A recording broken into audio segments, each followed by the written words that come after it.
एक कवि नदी के किनारे खड़ा था। तभी वहां से एक लड़की का शव नदी में तैरता हुआ जा रहा था। तो तभी कवि ने उस शव से पूछा, कौन हो तुम ओ सुकुमारी, बह रही नदिया के जल में, कोई तो होगा तेरा अपना, मानव निर्मित इस भूतल में।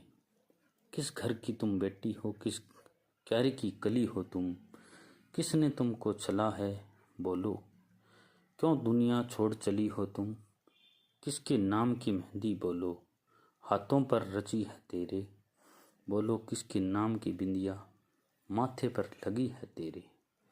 लगती हो तुम राजकुमारी या देवलोक से आई हो, उपमा रहित ये रूप तुम्हारा, ये रूप कहाँ से लाई हो।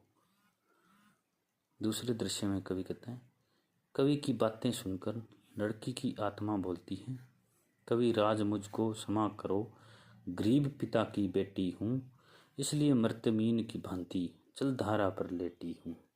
रूप रंग और सुंदरता ही मेरी पहचान बताते हैं, कंगन चूड़ी बिंदी मेहंदी सुहागन मुझे बनाते हैं।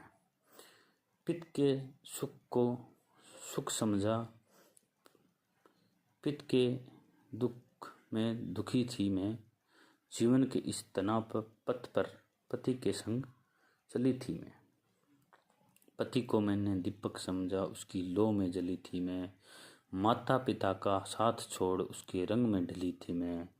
पर वो निकला सौदागर, लगा दिया मेरा भी मोल, दौलत और दहेज की खातिर, पिला दिया जल में विष घोल, दुनिया रूपी इस उपमन में छोटी सी एक कली थी मैं, जिसको माली समझा उसी के द्वारा चली थी मैं।